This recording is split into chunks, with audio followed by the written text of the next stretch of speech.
ओम नमः शिवाय। जय माता दी दोस्तों, स्वागत है आप सभी का आपके अपने यूट्यूब चैनल खुशहाल जिंदगी में। दोस्तों बात करेंगे नवरात्रि के दूसरे दिन माता के दूसरे स्वरूप माँ ब्रह्मचारिणी के बारे में।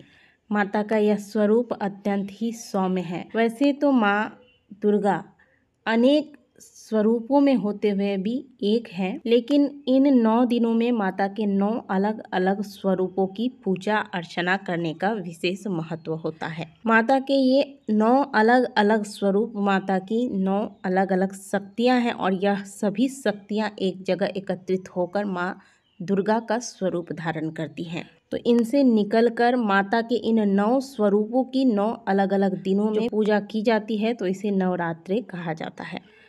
वैसे तो जैसे आप माँ दुर्गा की जिस रूप में पूजन प्रतिदिन करते हैं वैसे ही आप कर सकते हैं, लेकिन इन 9 दिनों में जो भी आपके पास माता का फोटो है, चाहे जिस भी स्वरूप में है, लेकिन 9 दिन जिन देवियों को अलग अलग दिन समर्पित किए गए हैं, उन देवियों का स्मरण करके जो भी फोटो आपके पास, माँ वैष्णो देवी की फ़ोटो है, आपके पास माँ शेरावाली की फ़ोटो है, माँ दुर्गा की फ़ोटो है, जो भी फ़ोटो है उसी में, जैसे माँ ब्रह्मचारिणी की पूजा हम करने वाले हैं दूसरे दिन में, तो माँ दुर्गा की फ़ोटो में ही माँ ब्रह्मचारिणी का स्मरण करके आप पूजन कर सकते हैं। इसके लिए आपको अलग से फ़ोटो लेने की आवश्यकता नहीं है। वैसे कई ऐसे भी फ़ोटो होते हैं जिनमें माँ दुर्गा के साथ ये 9 शक्तियाँ भी मौजूद होती हैं। माँ ब्रह्मचारिणी को ज्ञान, तपस्या और वैराग्य की देवी कहा जाता है। इनकी साधना और उपासना से जीवन में हर समस्या, हर संकट दूर हो जाती है। विद्यार्थियों के लिए माँ ब्रह्मचारिणी की पूजा बहुत फलदायी मानी जाती है। साथ ही यदि किसी के कुंडली में चंद्रमा कमजोर है या चंद्रमा को लेकर कोई दिक्कत आ रही है, तो नवरात्रि के दूसरे दिन माँ ब्रह्मचारिणी की पूजा आराधना तथा उनके मंत्रों का जाप करके तथा सफ़ेद चीज़ों का दान करके चंद्रमा को मजबूत किया जा सकता है। साल 2024 में चैत्र नवरात्रि का दूसरा दिन 10 अप्रैल को है और इस दिन माँ ब्रह्मचारिणी की पूजा किस प्रकार से की जाएगी, मंत्र कौन सा जपना है आपको, कौन सा विशेष उपाय करना है, माता का प्रिय रंग क्या है और प्रिय भोग क्या है तथा माता का स्वरूप कैसा है, इस पर पूरी चर्चा करेंगे। वीडियो को अंत तक जरूर देखिएगा। वीडियो अगर अच्छी लगे तो वीडियो को लाइक करना ना भूलें। माँ दुर्गा के दूसरे स्वरूप, जिसे कि हम माँ ब्रह्मचारिणी के नाम से जानते हैं, माता सफ़ेद वस्त्र धारण किए हुए हैं। माता के दोनों हाथों में, दाहिने हाथ में जप की माला और बाएं हाथ में कमंडल है। इनकी पूजा से व्यक्ति के अंदर जप तप की शक्ति बढ़ती है। माँ ब्रह्मचारिणी अपने भक्तों को संदेश देती हैं कि परिश्रम से ही सफलता प्राप्त की जा सकती है। माँ ब्रह्मचारिणी और कोई नहीं बल्कि माता पार्वती है। नारद जी के उपदेश से माँ पार्वती ने भगवान शंकर को प्रसन्न करने के लिए कठिन तपस्या की थी और माता के इसी स्वरूप की पूजा नवरात्रि के दूसरे दिन माँ ब्रह्मचारिणी के रूप में किया जाता है। माता को आज के दिन विशेष करके गाय के दूध का भोग लगाना चाहिए या फिर गाय के दूध से बनी हुई मिठाई का भोग लगाना चाहिए। दूध जो आप माता को अर्पित करेंगे तो वह उबाला हुआ दूध न हो, कच्चा दूध ही माता को अर्पित की जाती है और यह दूध इधर उधर आपको फेंकना नहीं चाहिए। इसे आप माता के प्रसाद स्वरूप में सेवन करें। माता के पूजन में आप सफ़ेद या पीले रंग का वस्त्र धारण कर सकते हैं। जो सुहागिन महिलाएं हैं वह नवरात्रि में ज़्यादा से ज़्यादा लाल रंग का प्रयोग करें, यह ज़्यादा उत्तम होगा। इन देवी की पूजा करने से मन की शक्ति बढ़ती है, चंद्रमा मजबूत होता है। तो यदि चंद्रमा संबंधित समस्याएं हैं तो आज के दिन माता की सुंदर विधि से पूजा करें। ओम ऐं नमः मंत्र का जाप करें तथा आज के दिन सफ़ेद चीज़ों का दान करें।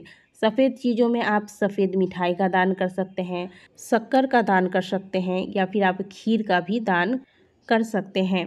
अब पता कैसे चले कि चंद्रमा कमज़ोर है, आपके कुंडली में चंद्रमा आपको दिक्कत दे रही है, तो जिनके संबंध अपने माता के साथ अच्छे नहीं होते हैं तो समझ जाइए कि आपका जो चंद्रमा है वो आपको कष्ट दे रहा है या फिर आपके चंद्रमा की स्थिति कुंडली में कमज़ोर है। तो कुंडली में चंद्रमा को प्रभावशाली बनाने के लिए आज सफ़ेद चीज़ों का दान करें। माँ ब्रह्मचारिणी के पूजा के दौरान या देवी सर्वभूतेषु ब्रह्मचारिणी रूपेण संस्थिता नमस्तस्यै नमस्तस्यै नमस्तस्यै नमो नमः मंत्र का जाप करें। या फिर एक बहुत ही सुंदर सरल सा मंत्र है ओम ऐम नमः। इस मंत्र का भी आप जाप कर सकते हैं। 108 बार तो कम से कम, यानी कि एक माला मंत्र का जाप अवश्य करें। या फिर यदि आप नवरात्रि में पहले से कोई मंत्र जाप कर रहे हैं, नवार मंत्र का जाप कर रहे हैं, तो आवश्यकता नहीं है आपको अलग से किसी मंत्र को जपने की। बस प्रतिदिन जो भी आपने माता का फोटो या मूर्ति स्थापित किया है उसमें माता के दिन के अनुसार जो अलग अलग स्वरूपों की पूजा होती है, तो माता के उन स्वरूप का ध्यान करके माता की पूजा करें। उन स्वरूप को जो प्रिय भोग बताया गया है उस भोग को अर्पित करें। इस प्रकार से माता की पूजा करें। पूजा के पश्चात माता के उन स्वरूप का नाम लेकर जयकारा अवश्य लगाएं। जैसे प्रथम दिन आपने पूजा किया होगा तो माता शैलपुत्री की जय, इस प्रकार से आपने जयकारा लगाया होगा। उसी प्रकार से दूसरे दिन माँ ब्रह्मचारिणी की जय हो, इस प्रकार से जयकारा अवश्य लगाना चाहिए। माता की जब आप पूजा करें तो शाम की आरती, सुबह की तो आपको आरती करनी ही है, शाम की आरती अवश्य करें। और शाम की आरती हमेशा सूर्यास्त होने के बाद, घना अंधेरा होने के बाद करना चाहिए। माँ ब्रह्मचारिणी की साधना से बच्चों की बुद्धि कुशाग्र होती है। तो आज के दिन माता की पूजा आप जिस भी फोटो में करते हैं उसमें माता को सफ़ेद चंदन का तिलक लगाएं।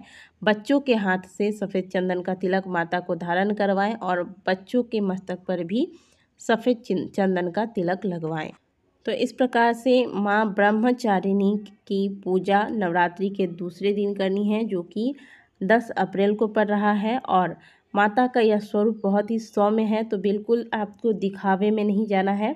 बहुत ही साधारण तरीके से माता की पूजा करें, सरल भाव से माता के शरण में जाए तथा पूजा की जो विधि बताई गई है इस विधि से माता की पूजा अवश्य करें।